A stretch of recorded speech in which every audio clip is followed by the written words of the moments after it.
আপনি এখন যেখানে যে অবস্থায় আছেন সব কাজ ফেলে দিয়ে একবার জানালার বাইরে আকাশের দিকে তাকিয়ে দেখুন।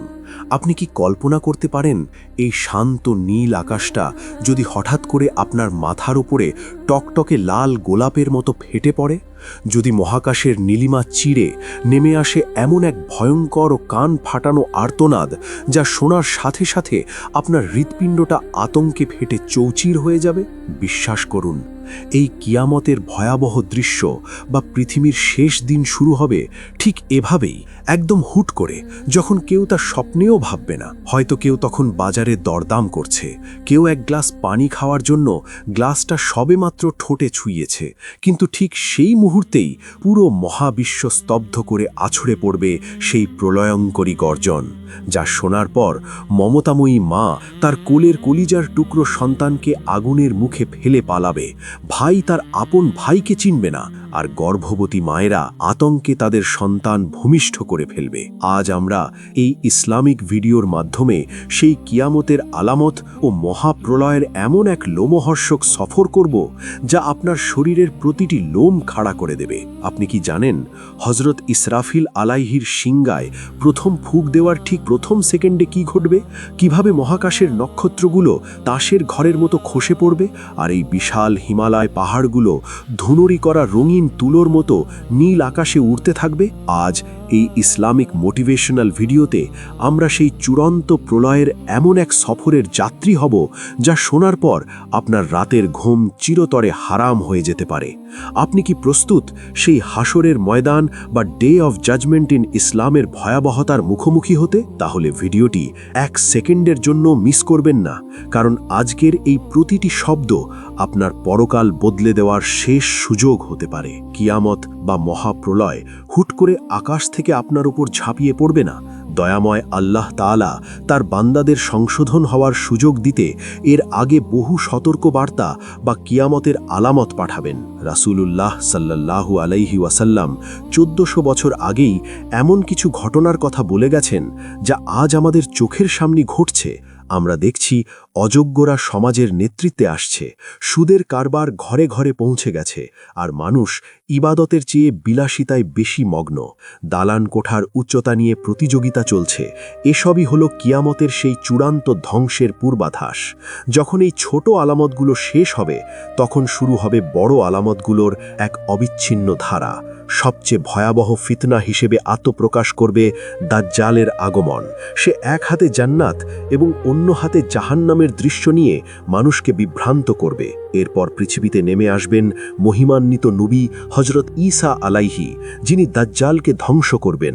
এরপর পৃথিবীতে আসবে ইয়াজুজ মাজুজের সেই প্রলয়ঙ্করী বাহিনী, যারা পৃথিবীর সমস্ত পানি পান করে শেষ করে দেবে। এরপর এক শান্তিপূর্ণ সময় অতিবাহিত হওয়ার পর আসবে সেই মুহূর্ত যখন পৃথিবী তার অন্তিম সময়ের দিকে এগোতে থাকবে। একদিন অদ্ভুত এক সকালে মানুষ ঘুম থেকে উঠে দেখবে সূর্য পশ্চিম দিকে উদিত হওয়ার মতো এক মহাজাগতিক ঘটনা ঘটছে। সূর্য তার চিরচেনা পূর্ব দিকের বদলে হঠাৎ পশ্চিম আকাশ থেকে উঁকি দেবে। এই দৃশ্য দেখার পর পুরো পৃথিবীর মানুষের আত্মা শুকিয়ে যাবে। তারা হাহাকার করে একযোগে আল্লাহর সিজদায় পড়ে যাবে। নাস্তিকেরা আস্তিক হয়ে যাবে, অবাধ্যরা অনুগত হতে চাইবে, সবাই তওবা করতে চাইবে, কিন্তু আফসোস, তখন অনেক দেরি হয়ে গেছে। পশ্চিম দিক থেকে সূর্য ওঠার সাথে সাথেই তওবার দরজা বন্ধ হওয়ার ঘোষণা আসবে। এটিই হবে কিয়ামতের বড় আলামতগুলোর মধ্যে অন্যতম। আল্লাহ তাআলা তার নেক বান্দাদের প্রতি অত্যন্ত দয়ালু। তিনি চান না কোনো বিশ্বাসী মুমিন কিয়ামতের সেই চূড়ান্ত ভয়ঙ্কর দৃশ্য নিজের চোখে দেখুক। তাই আল্লাহ পাক ইয়েমেনের দিক থেকে অত্যন্ত সুগন্ধিযুক্ত এবং রেশমের চেয়েও কোমল শীতল একটি বাতাস প্রবাহিত করবেন। এই জাদুকরী বাতাস যার গায়েই লাগবে, যার অন্তরে সরিষার দানা পরিমাণ ঈমানও অবশিষ্ট থাকবে, সে অত্যন্ত শান্তিতে ঘুমের মতো মৃত্যুর কোলে ঢলে পড়বে। দেখতে দেখতে পৃথিবীতে আর একজন ঈমানদারও বেঁচে থাকবে না। যারা পৃথিবীতে অবশিষ্ট থাকবে তারা হবে ইতিহাসের সবচেয়ে পাপিষ্ঠ নিকৃষ্ট মানুষ। তারা পশুর মতো প্রকাশ্যে রাস্তায় নির্লজ্জ অপকর্মে লিপ্ত হবে। পৃথিবীতে কেউ তখন আল্লাহ নাম উচ্চারণ করার মতো থাকবে না। এমনকি পবিত্র কাবা ঘরকে গুঁড়িয়ে দেয়া হবে এবং পবিত্র কুরআনের অক্ষরগুলো অলৌকিকভাবে পৃষ্ঠা থেকে মুছে যাবে। ঠিক তখন সেই পাপিষ্ঠ মানুষদের ওপর আছড়ে পড়বে আল্লাহর চূড়ান্ত গজব। নবী করিম সাল্লাল্লাহু আলাইহি ওয়াসাল্লাম সেই সময়কার ভয়াবহতা বর্ণনা করতে গিয়ে বলেছেন, আমি কিভাবে শান্তিতে নিঃশ্বাস নিতে পারি, অথচ সিংগার মালিক ইসরাফিল আলাইহিসসালাম সিংগা মুখে নিয়ে মাথা নিচু করে কান খাড়া করে মহান আল্লাহর চূড়ান্ত নির্দেশের অপেক্ষায় একনিষ্ঠভাবে প্রহর গুনছেন। এই বাংলা ইসলামিক গল্প আমাদের হৃদয়ে আল্লাহর ভয়ে জাগ্রত করে। যখন সেই চূড়ান্ত নির্দেশ আসবে, ইসরাফিল আলাইহিসসালাম সিংগায় প্রথম ফুঁক দেবেন। একে বলা হয় নাফখাতুল ফাজা বা ধ্বংসের ফুঁক। এই ফুঁকের আওয়াজ শুরুতে হবে কিছুটা মিহি ও হালকা, মানুষ কান পেতে সেই সুর শোনার চেষ্টা করবে, কিন্তু সেকেন্ডের ব্যবধানে এই আওয়াজ এত তীব্র, এত বিকট এবং এত ভয়ঙ্কর রূপ নেবে যে পুরো পৃথিবী প্রচণ্ড বেগে প্রকম্পিত হতে শুরু করবে। সূরা তাকবীরে আল্লাহ সেই দৃশ্যপট এঁকেছেন এভাবে: যখন সূর্য তার জ্যোতি হারিয়ে অন্ধকার হয়ে যাবে, যখন আকাশের উজ্জ্বল নক্ষত্রগুলো খসে খসে পড়বে, যখন বিশাল পাহাড়গুলোকে চলমান করা হবে ধূলিকণার মতো, পৃথিবীর বুকে থাকা হিমালয় পাহাড়গুলো সেদিন ধুনরি করা রঙিন তুলোর মতো নীল আকাশে উঠতে থাকবে। সমুদ্রের নীল পানি এক নিমেষে শুকিয়ে যাবে এবং সেখানে দাউ দাউ করে আগুন জ্বলে উঠবে। মাটির নিচে থাকা কবরগুলো আগ্নেয়গিরির মতো ফেটে চৌচির হয়ে যাবে। সবচেয়ে ভয়ঙ্কর দৃশ্য হবে যখন আপনি আকাশের দিকে তাকাবেন। আমাদের এই শান্ত নীল আকাশ সেদিন লাল গোলাপের মতো রক্তাক্ত বর্ণ ধারণ করবে। সূরা আর রহমানে আল্লাহ বলেছেন, আকাশ সেদিন ফেটে গিয়ে গলিত তামার মতো টকটকে লাল হয়ে যাবে। পুরো আসমানকে আল্লাহ সেদিন ডান হাতে এমনভাবে গুটিয়ে নেবেন যেমনভাবে কোনো লেখক তার পাণ্ডুলিপি গুটিয়ে নেয়। এই প্রচণ্ড শব্দ আর মহাজাগতিক ভূমিকম্পের ফলে পৃথিবীর সমস্ত মানুষ, জিন এবং বনের পশু পাখি মুহূর্তের মধ্যে নিঃশেষ হয়ে যাবে। এটিই হবে কিয়ামতের বিভীষিকা। পুরো মহাবিশ্বে তখন নেমে আসবে এক জমাটবদ্ধ নীরবতা। নেই কোনো পাখির গান, নেই কোনো মানুষের কোলাহল। পৃথিবীর সমস্ত প্রাণ যখন বিনাশ হয়ে যাবে, তখন আল্লাহ তাআলা মৃত্যুর ফেরেশতা আজরাইল আলাইহিসসালামকে এক গম্ভীর কণ্ঠে জিজ্ঞেস করবেন, হে আজরাইল, আর কে কে বেঁচে আছে? আজরাইল আলাইহিসসালাম ভয়ে কাঁপতে কাঁপতে বলবেন, হে পরবর্তীগার, আপনি তো চিরঞ্জীব, আপনি ছাড়া আর বেঁচে আছেন জিব্রাইল, মিকাইল, ইসরাফিল, আপনার বিশাল আরশ বহনকারী ফেরেশতারা এবং আপনার এই নগণ্য খাদেম আজরাইল। এরপর আল্লাহ নির্দেশ দেবেন জিব্রাইল, মিকাইল এবং আরশ বহনকারী ফেরেশতাদের রূহ কবজ করে নেওয়ার জন্য। দেখতে দেখতে মহাবিশ্বের সবচেয়ে শক্তিশালী ফেরেশতারাও মৃত্যুর শীতল স্বাদ গ্রহণ করবেন। আকাশমণ্ডল ও পৃথিবী তখন সম্পূর্ণ শূন্য। এরপর আল্লাহ আবার জিজ্ঞেস করবেন, এখন আর কে বাকি আছে? মালাকুল মউত তখন অত্যন্ত একা অনুভব করবেন এবং বলবেন, হে রাব্বুল আলামিন, শুধু আমি আপনার এই দুর্বল বান্দা আজরাইল বেঁচে আছি। তখন আল্লাহ এক ভয়ঙ্কর নির্দেশ দিয়ে বলবেন, হে মালাকুল মউত, তুমিও এখন মৃত্যুবরণ করো। সাথে সাথে মৃত্যুর ফেরেশতা আজরাইল এমন এক কলিজা কাঁপানো চিৎকার দিয়ে মৃত্যুবরণ করবেন যে যদি সেই সময় আসমান ও জমিনে কোনো প্রাণ বেঁচে থাকত, তাহলে সেই চিৎকারের আঘাতেই তারা মারা যেত। পুরো মহাবিশ্ব তখন সম্পূর্ণ ফাঁকা। নেই কোনো সম্রাট, নেই কোনো ফকির। আসমান আর জমিনের কোথাও একটি পিঁপড়াও বেঁচে নেই। শুধু আছেন এক এবং অদ্বিতীয় সেই মহান সত্তা আল্লাহ সুবহানাহু ওয়া তাআলা। আল্লাহ তাআলা এই ধ্বংসপ্রাপ্ত মৃত পৃথিবীকে তার হাতের মুঠোয় নিয়ে 3 বার প্রচণ্ডভাবে ঝাঁকুনি দেবেন। এরপর এক অসীম প্রতাপের সাথে পুরো মহাবিশ্বকে উদ্দেশ্য করে তিনি একটি বজ্রকণ্ঠের প্রশ্ন ছুড়ে দেবেন, লিমানেল মুলকুল ইয়াউম, আজ রাজত্ব কার? কোথায় সেই দুনিয়ার অহংকারী রাজা বাদশারা? কোথায় সেই ক্ষমতাশালী শাসকেরা যারা দম্ভ ভরে চলত? কিন্তু মহাবিশ্বের কোথাও থেকে কোনো উত্তর আসবে না, কারণ উত্তর দেওয়ার মতো কোনো জবান তখন বেঁচে নেই। নিস্তব্ধতা যখন চরমে পৌঁছাবে, তখন মহান আল্লাহ নিজেই নিজের প্রশ্নের উত্তর দেবেন। লিল্লাহিল ওয়াহিদুল কাহ্হার, আজকের রাজত্ব একমাত্র সেই আল্লাহর, যিনি এক এবং অসীম পরাক্রমশালী। এরপর কেটে যাবে দীর্ঘ একটি সময়কাল। এটি কি 40 দিন, 40 মাস নাকি 40 বছর, তা আল্লাহ ছাড়া আর কেউ জানেন না। এরপর আল্লাহ আসমান থেকে এক অলৌকিক বৃষ্টি বর্ষণ করবেন।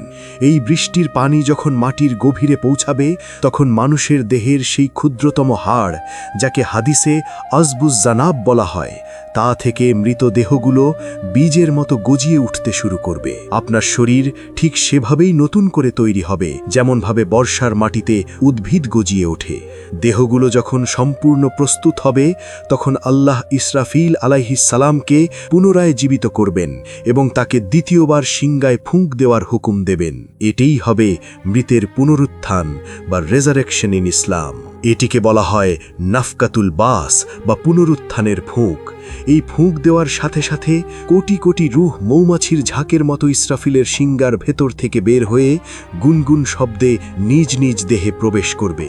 আর ঠিক তখনই কোটি কোটি মানুষ ঘুম থেকে হুট করে জেগে ওঠার মতো মাটির কবর ফুঁড়ে লাফ দিয়ে উঠে দাঁড়াবে। তারা বিভ্রান্ত হয়ে চারদিকে তাকাবে আর বলবে, হায় আমাদের কপাল, কে আমাদের এই শান্তির ঘুমের জায়গা থেকে উঠালো। মানুষ তখন একটি তীব্র আলোর দিকে দিশেহারার মতো ছুটতে থাকবে। হাসরের ময়দানটি হবে আজকের পৃথিবীর মতো পাহাড় পর্বতে ভরা নয়, বরং তা হবে সাদা আটার রুটির মতো একদম সমতল, যেখানে লুকানোর মতো কোনো গর্ত থাকবে না, ছায়া দেওয়ার মতো কোনো দেয়াল থাকবে না। সূর্যকে সেদিন মানুষের মাথার মাত্র 1 মাইল উপরে নামিয়ে আনা হবে। সূর্যের সেই অসহ্য তাপে মানুষের মগজ টকবক করে ফুটতে থাকবে। মানুষের গা থেকে ঝর্ণার মতো ঘাম বের হবে। কেউ তার নিজের ঘামের সাগরে গোড়ালি পর্যন্ত, কেউ হাঁটু পর্যন্ত, আবার কেউ নিজের ঘামেই হাবুডুবু খাবে। এটিই হবে হাসরের ময়দানের ভয়াবহতা। দীর্ঘ 50,000 বছরের সেই বিচারহীন অপেক্ষায় মানুষ অস্থির হয়ে পড়বে। তারা অস্থির হয়ে বিভিন্ন নবীর কাছে গিয়ে অনুরোধ করবে যাতে বিচার কাজ অন্তত শুরু হয়। তারা যাবেন হযরত আদম আলাইহিস সালামের কাছে। তিনি নিজের ভুলের কথা ভেবে বিনয়ের সাথে মানা করে দেবেন। তারা যাবেন নূহ, ইব্রাহিম, মূসা ও ঈসা আলাইহিস সালামের কাছে। কিন্তু বিচার দিনের সেই ভয়ঙ্কর ক্রোধ দেখে সব নবীই বলবেন, নফসি নফসি, আজ আমি নিজেকে নিয়েই চিন্তিত, তোমাদের জন্য কিছু করার ক্ষমতা আজ আমার নেই। মানবজাতি যখন চূড়ান্ত হতাশায় নিমজ্জিত হবে, ঠিক তখনই তারা আমাদের প্রিয় নবী রাহমাতুল্লিল আলামিন হযরত মুহাম্মদ সাল্লাল্লাহু আলাইহি ওয়াসাল্লামের কাছে উপস্থিত হবে। তিনি তখন রহমতের হাসি দিয়ে বলবেন, আনা লাহা, আমি তো এই কাজের জন্য আজ এখানে আছি। তিনি আল্লাহর আরশের নিচে গিয়ে দীর্ঘ সিজদায় লুটিয়ে পড়বেন এবং এমন সব মহিমান্বিত ভাষায় আল্লাহর প্রশংসা করবেন যা পৃথিবীর কোনো ভাষাবিদ কল্পনাও করতে পারেনি। আল্লাহ তখন বলবেন, হে মুহাম্মদ, মাথা তুলুন, আপনি সুপারিশ করুন, আপনার সুপারিশ আজ গ্রহণ করা হবে। একেই বলা হয় নবীর শাফাত বা নবীজির মহিমান্বিত সুপারিশ। এরপর শুরু হবে ইতিহাসের সেই মহাবর বিচার কার্য। বিচারক স্বয়ং রাব্বুল আলামিন। মানুষের আমলনামাগুলো আকাশ থেকে বৃষ্টির মতো ঝরে পড়বে। যারা ভাগ্যবান তাদের হাতে আমলনামা দেয়া হবে ডান হাতে, আর যারা দুর্ভাগা পাপিষ্ঠ তাদের হাতে তা দেয়া হবে বাম হাতে বা পেছন দিক থেকে। মানুষ নিজের অপরাধের তালিকা দেখে চিৎকার করে বলবে, হায়, এ কেমন কিতাব, এতে তো ছোট থেকে বড় কোনো অন্যায় বাদ দেয়া হয়নি। এরপর আমলগুলো মিজানের পাল্লায় ওজন করা হবে। যদি কারো নেকির পাল্লা ভারী হয় তবে সে চির সুখের জান্নাতে যাবে। আর সব শেষে আসবে সেই ভয়াল পুল সিরাত। এটি জাহান্নামের লেলিহান আগুনের ওপর বিছানো এক সুদীর্ঘ সেতু, যা চুলের চেয়েও সূক্ষ্ম এবং তলোয়ারের চেয়েও ধারালো। চারপাশ থাকবে ঘুটঘুটে অন্ধকার। ঈমানদারদের সামনে তাদের নেক আমলগুলো উজ্জ্বল আলোর মশাল হয়ে পথ দেখাবে। কেউ সেই সেতু পার হবে চোখের পলকে বিদ্যুতের গতিতে, কেউ ঘোড়ার গতিতে, আবার কেউ হামাগুড়ি দিয়ে। কিন্তু যাদের কাছে আমলের কোনো আলো নেই তারা অন্ধকারে হোঁচট খেয়ে খপাখপ নরকের সেই জাহান্নামের আগুনে পড়ে যাবে। এই ইসলামিক গল্প আমাদের জীবনের উদ্দেশ্য মনে করিয়ে দেয়। প্রিয় দিনী ভাই ও বোনেরা, কিয়ামতের এই বর্ণনা কোনো রূপকথা বা কাল্পনিক গল্প নয়, এটিই আপনার এবং আমার আগামীর সবচেয়ে অকাট্য এবং ধ্রুব সত্য। একবার নিজের বিবেকের কাছে প্রশ্ন করুন তো, যেদিন পাহাড়গুলো তুলোর মতো উড়বে, যেদিন নবীরা পর্যন্ত ভয়ে কাঁপবেন, সেদিন আমরা কার ওপর ভরসা করব? আমাদের এই ক্ষণস্থায়ী জীবনের টাকা পয়সা, অহংকার আর বাহাদুরি কি সেদিন আমাদের বাঁচাতে পারবে? উত্তর হচ্ছে না। আজ আমাদের চোখ খোলা আছে, হৃৎপিণ্ড সচল আছে, এখনও তওবার রহমতের দরজা খোলা আছে। আসুন আমরা সেই ভয়ঙ্কর দিন আসার আগেই মহান আল্লাহর কাছে আত্মসমর্পণ করি। কিয়ামতের এই তপ্ত বর্ণনা যদি আপনার মনে সামান্যতম ভয়ও জাগিয়ে থাকে, তবে এই ভিডিওটি শেয়ার করে অন্য ভাই বোনদের সতর্ক হওয়ার সুযোগ করে দিন। আপনার একটি শেয়ার হয়তো কারো হেদায়েতের কারণ হতে পারে। কিয়ামত সম্পর্কে আপনাদের মনে আর কি কি প্রশ্ন আছে তা আমাদের কমেন্ট করে জানান। ইসলামের এমন রোমাঞ্চকর এবং অজানা তথ্যগুলো সঠিক সূত্রের আলোকে জানতে আমাদের চ্যানেলটি সাবস্ক্রাইব করে সাথেই থাকুন। দুনিয়ার এই জীবন কেবলই একটি পরীক্ষা। এই পরীক্ষার ফলাফল প্রকাশিত হবে হাসরের সেই কঠিন ময়দানে।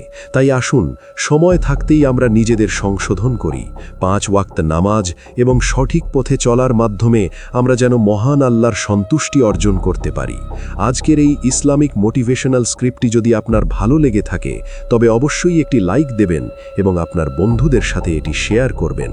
আল্লাহ তাআলা আমাদের সবাইকে সেই ভয়াবহ দিনে নবী করিম সাল্লাল্লাহু আলাইহি ওয়াসাল্লামের পবিত্র হাউজে কাউসারের পানি পান করার তৌফিক দান করুন এবং আমাদের গুনাহগুলো ক্ষমা করে দিন।